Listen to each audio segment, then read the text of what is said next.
Hello दोस्तों, नमस्कार। एक बार फिर से आप लोगों का स्वागत है आपके परिवार जिसका नाम है नजर अकेडमी। आज दोस्तों उस शख्सियत के बारे में हम लोग थोड़ा जानेंगे जिन्हें हम लता ताई, स्वर कोकिला, स्वर सामग्री, लता दीदी, लता माँ के नाम से जानते हैं। एक ऐसी शख्सियत जिनके बारे में कुछ कहने के लिए मैं बहुत छोटा हूं, लेकिन कुछ बातें, कुछ शायद अनसुनी चीजें उनके जीवन के बारे में, उनका जीवन किस तरीके का था, उस पर थोड़ी सी बात करेंगे और अपनी जो श्रद्धांजलि है वो अर्पित करेंगे।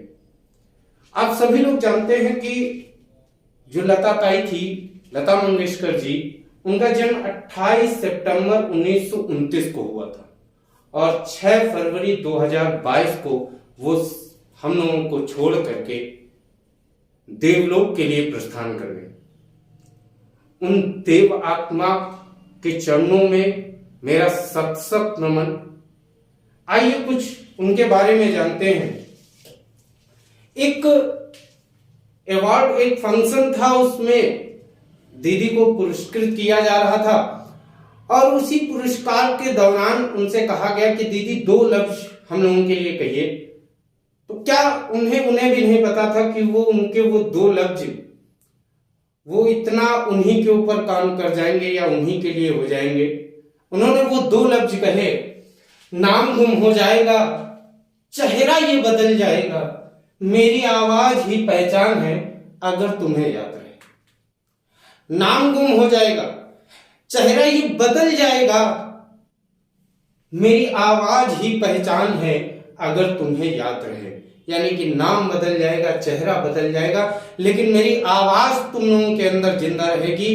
वो बात बिल्कुल सही है कि आज भी उनकी आवाज हम लोगों को, चाहे उन्होंने दर्द भरे गीत गाए हों, चाहे उन्होंने प्यार भरे गीत गाए हों, चाहे उन्होंने देशभक्ति के गीत गाए हों, हर प्रकार के गीतों में वो खरी उतरी।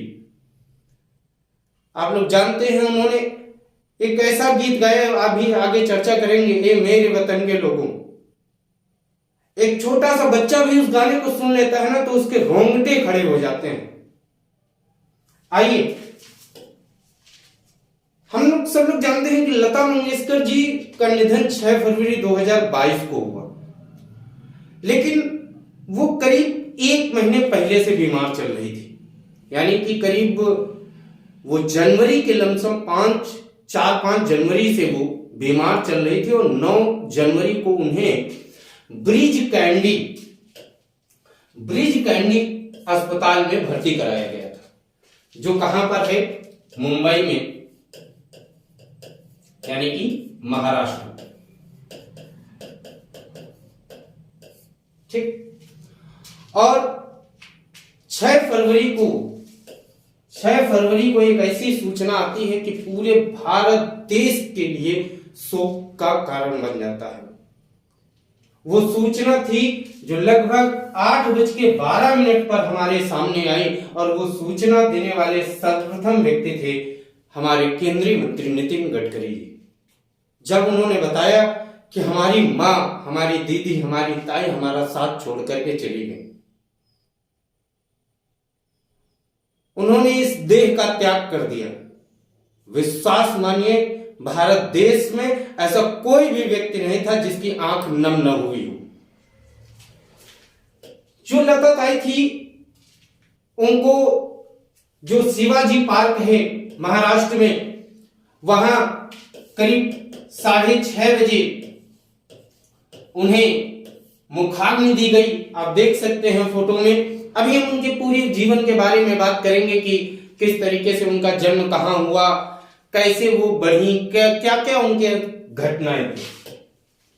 देखिए, अगर हम बात करते हैं तो आपको पहले ये बता दें कि जो लता मंगेशकर जी थी, उनकी माता सेवंती मंगेशकर और उनके पिता पंडित दीनानाथ मंगेशकर थे। पंडित दीनानाथ मंगेशकर की पहली पत्नी नर्मदा थी, जिनकी छोटी बहन ही सेवंती थी। यानी पंडित दीनानाथ मंगेशकर की 2 शादी हुई थी। जिनकी छोटी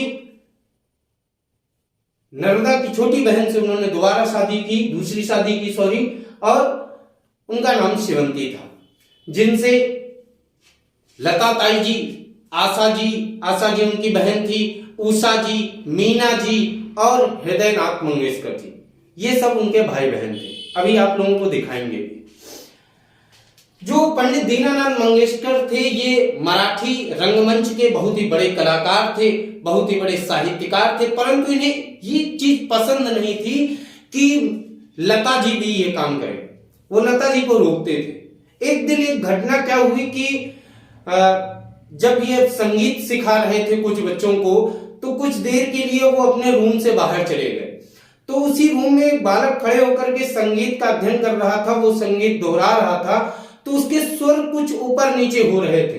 लता ताई वहीं खड़ी थी और उन्होंने तुरंत टोक दिया कि आपका स्वर गलत लग रहा है, इसे जरा संभाल लीजिए। जैसे ही ये चीज उन्होंने कही, तब तक देखा कि पीठ के पीछे उनके पिताजी पंडित दीनानाथ मंगेशकर खड़े हुए थे। उन्हें ये देख करके हैरत हुई कि इतनी छोटी सी बेटी को, इतनी छोटी सी बच्ची को स्वरों के बारे में इतना अध्ययन कैसे है। तब उनकी उम्र मात्र 7 से 8 वर्ष की रही होगी। पिता का साथ तो उन्हें पूरी उम्र ना मिल सका। पंडित दीनानाथ मंगेशकर का निधन हो गया और तब लता दी केवल मात्र 13 वर्ष की थी। जैसे ही 13 वर्ष की उम्र में पिता का साया छूटा, कहते हैं ना कि पिता एक वो होता है कि कुछ भी ना हो हमारे पास, लेकिन पिता का हाथ अगर ऊपर हुआ तो हम सबसे बड़े राजा हैं यार। और पिता का हाथ जिस दिन छूट जाता है, उस दिन आप कितने भी अमीर हो, कुछ भी हो आपके पास, आप निर्धन हो जाओगे। और वही हुआ लता मंगेशकर जी के साथ, मात्र 13 वर्ष की उम्र। इनके ऊपर अपने भाइयों की, अपनी बहनों की सारी जिम्मेदारी इनके ऊपर आ गई। अब क्या करती हूं? आशा जी इनकी बहन थी, आपको भाई दिख रहे हैं, पीछे खड़े हैं हृदयनाथ, इनका नाम है हृदयनाथ मंगेशकर। इनकी ये जो बहन है उनका नाम उषा मंगेशकर, मीना मंगेशकर और सॉरी, इन सब की जिम्मेदारी। और इसके साथ साथ आपको एक चीज और रोचक चीज बताना चाहेंगे कि लता जी का बचपन में नाम हेमा था। हेमा से लता नाम कैसे पड़ा? तो इनके पिताजी एक नाटक मंचन कर रहे थे, उस नाटक में लता नाम का किरदार था, उन्हें नाम प्रिय लगा, अच्छा लगा, इसलिए हेमा से नाम बदल करके उन्होंने लता रख दिया। सारी जिम्मेदारियां आ गई। लेकिन एक इनके पिताजी के मित्र थे जिनका नाम था विनायक, मास्टर विनायक। विनायक जी की कंपनी में इन्होंने काम किया। बहुत ही छोटी उम्र में इन्हें नाटक करना या अभिनय करना तो पसंद नहीं था, लेकिन अभिनय इन्हें करना पड़ा। कुछ एक पहला गाना इन्होंने वसंत जावेलकर की एक फिल्म थी कृति हसाल, उस कृति हसाल में पहला गाना गाया। लेकिन मित्रों, उस कृति हसाल फिल्म से उनका गाना जब वो फिल्म रिलीज हुई तो हटा दिया गया। उनका जो अभिनेत्री के रूप में उन्होंने जो पहली बार काम किया, मतलब नाटक के रूप में जब पहली बार काम किया, तो मंगला गौर नाम की पिक्चर थी जिसमें इन्होंने स्नेह प्रभा की छोटी बहन की भूमिका निभाई थी। इनका जो संगीत का कैरियर था वो कहां से उठा? तो वो उठा महल पिक्चर से। और महल पिक्चर का एक गाना था आएगा आने वाला, और सच में वो आ ही गया। आएगा आने वाला जो नूर जहां जी के ऊपर फिल्माया गया था। उस गाने के बाद से इन्होंने संगीत के क्षेत्र में कभी पीछे मुड़कर ही नहीं देखा। इन्हें काफी, आप लोग ये देख रहे हैं, ये इनकी सिग्नेचर है लता जी की। इन्हें फोटोग्राफी का भी काफी शौक था। एक इनके जीवन से जुड़ी हुई घटना सामने आती है कि जब भारत चीन युद्ध 1962 में हुआ था तो इनके द्वारा एक गीत गाया गया, मेरे वतन के लोगों जरा आंख में भर लो पानी, जो शहीद हुए हैं उनकी जरा याद करो कुर्बानी। विश्वास मानिए, जब ये गाना हम लोग उनकी आवाज में सुनते हैं तो आंखों से आंसू रुकते नहीं। और उस समय के तत्कालीन प्रधानमंत्री पंडित जवाहरलाल नेहरू जी, जब उन्होंने लता ताई के मुंह से लता ताई के स्वरों का ये गाना सुना तो वो रो पड़े, अपने आप को रोक ना सके। इतने समाज में बैठे हुए थे, वो अपने आप को रोक ना सके और उनके आंखों से आंसू निकल आया। हम उन्हें मां भी बुलाते थे। संगीत एक ऐसी चीज है, व्यक्तिगत रूप से मुझे भी संगीत, जब कोई भी टेंशन होती है या कुछ भी होता है तो गाने सुन लेता हूं तो थोड़ा आराम मिल जाता है, थोड़ी टेंशन दूर हो जाती है। संगीत एक ऐसा माध्यम ही है कि आपको हर सुख दुख में संगीत आपके साथ रहता है। उस मां को हमने खो दिया। आगे बात करते हैं। अगर एक इनसे घटना जुड़ी हुई है कि ये जब ये छोटी थी तो एक फिल्म आई थी चंडीदास, उसमें कुंदन लाल सहगल जी थे और कुंदन लाल सहगल जी वो अपने देख रही थी और उन्होंने बचपन में ही बोला कि मैं जब बड़ी हो जाऊंगी तो कुंदन लाल सहगल जी से शादी करूंगी। ये एक वाक्य है जो उनकी जिंदगी से जुड़ा हुआ है, वो सोचा आप लोगों को बता दूं। जैसा आपको बताया कि मास्टर विनायक की कंपनी में इन्होंने काम किया और जो इनका पहला हिट सॉन्ग था वो था दिल मेरा तोड़ा, दिल मेरा तोड़ा कहीं का न छोड़ा। ये इनका पहला हिट सॉन्ग था क्योंकि ये शुरुआत से ही इनके अंदर इतनी ललक थी। आपको बताएंगे कि इनके जो दादा और मास्टर कहे जाते हैं वो गुलाम हैदर साहब, आपको फोटो में दिखाई दे रहे होंगे, गुलाम हैदर साहब इनके दादा और मास्टर कहे जाते हैं।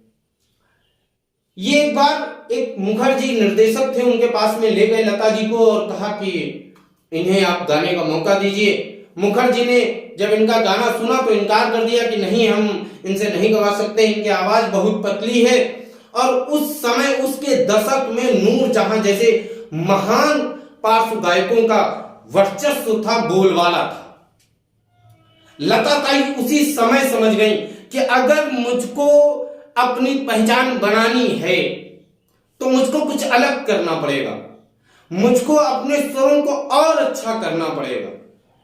उसी समय की बात है कि हैदर साहब ने मुखर्जी से कहा था कि मुखर्जी देखिएगा, एक ऐसा समय आएगा कि हर एक अभिनेता, हर एक अभिनेत्री, हर एक निर्देशक लता जी के चरणों में गिर करके कहेगा कि लता जी मेरे लिए 2 लाइनें गा दीजिए। आज जिसे आप इनकार कर रहे हैं वही कल सफल होकर के दिखाएगा। बच्चों एक चीज याद रखना, दोस्तों मेरे एक चीज याद रखना, जिंदगी में बेइज्जती होना बहुत जरूरी है। अगर आपकी कहीं बेइज्जती हुई है, आपको कहीं नीचा दिखाया गया है तो उससे घबराइए मत, उसको अपना सम्मान समझिए कि नहीं तुमने हमको नीचे दिखाया, ठीक है कोई बात नहीं, हम तुमको गलत करके दिखाएंगे, हम ये चीज करके दिखाएंगे। ये आपके अंदर जोश होना चाहिए। आप पढ़ाई करते हैं, आप पढ़ाई कीजिए। आप कोई बिजनेस कर रहे हैं, आप बिजनेस में मन लगा, क्यों नहीं सफल होंगे? 1 बार नहीं सफल होंगे, 2 बार नहीं सफल होंगे, 3 बार नहीं सफल होंगे। स्वर सामग्री वो ऐसे ही नहीं कहलाई, भारत कोकिला वो ऐसे ही नहीं कहलाई, स्वर कोकिला वो ऐसे ही नहीं कहलाई, सबकी ताई, सबकी दीदी, सबकी मां वो ऐसे ही नहीं कहलाई। उन्होंने बहुत मेहनत की। वो इतनी बड़ी शख्सियत थी कि चाहती तो बहुत बड़े से घर में रह सकती थी, लेकिन केवल 2 BHK के फ्लैट में रहती थी। वो इतनी सादी और सिंपल जिंदगी थी उनकी। सदैव सफेद साड़ी में रहना।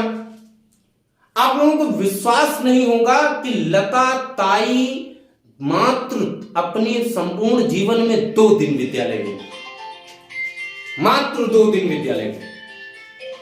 क्यों ऐसा, आखिर क्यों हुआ?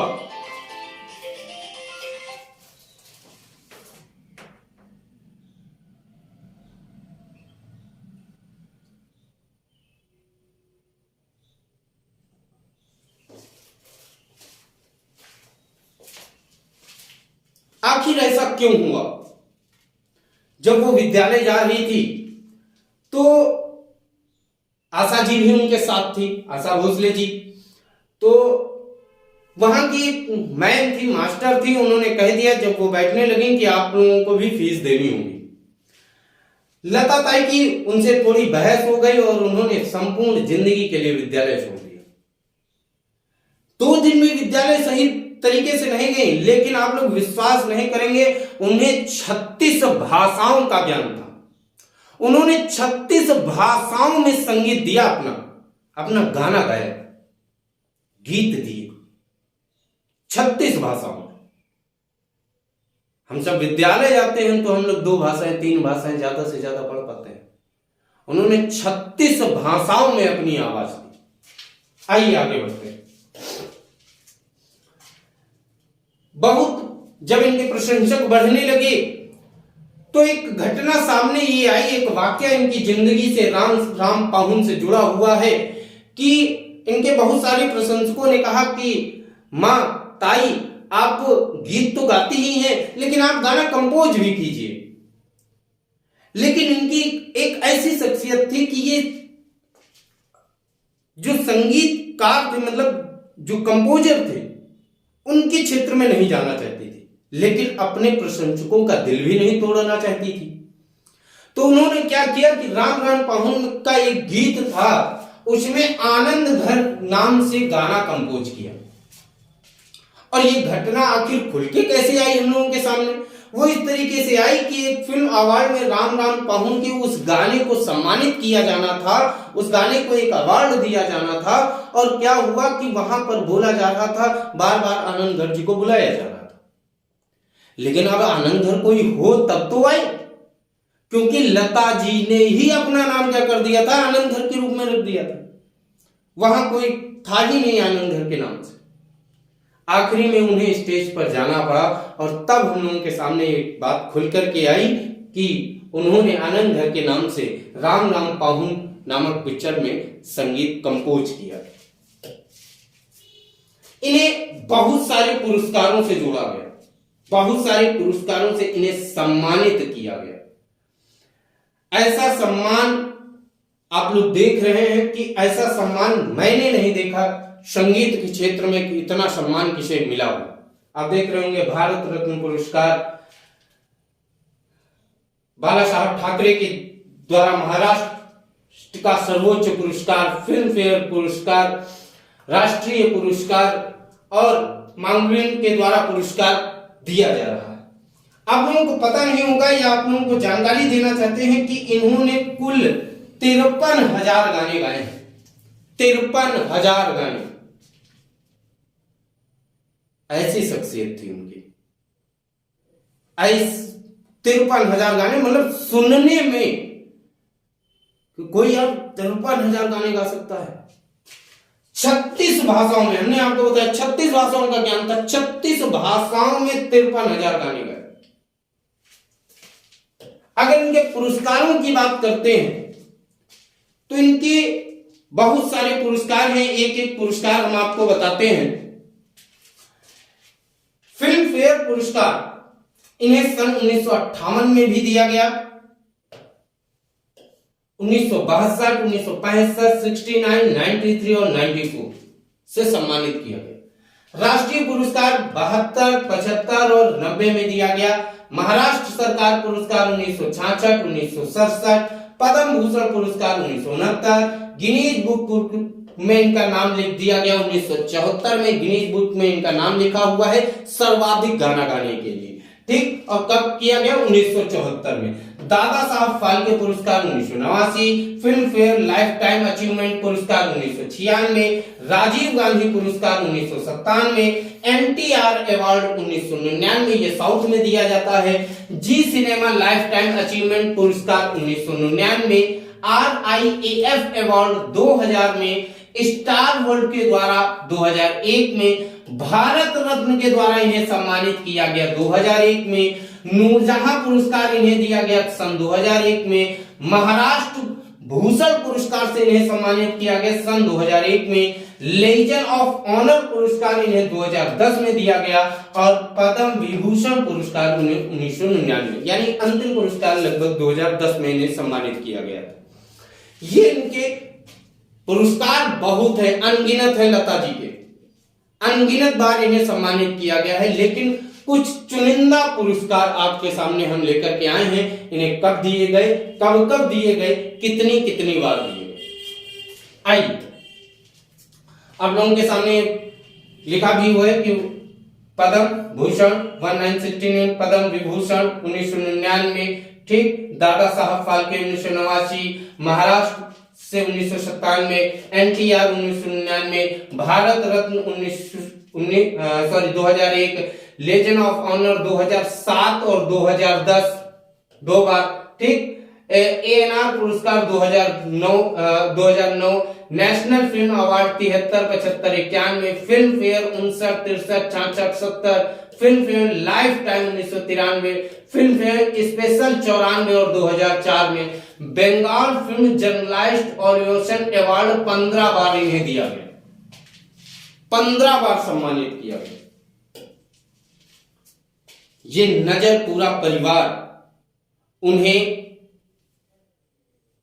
उनके चरणों में, उस देव आत्मा के चरणों में, उन्हें उनकी आत्मा को प्रभु शांति दे, उन्हें अपने पास स्थान दे, मां सरस्वती उन्हें स्थान दे।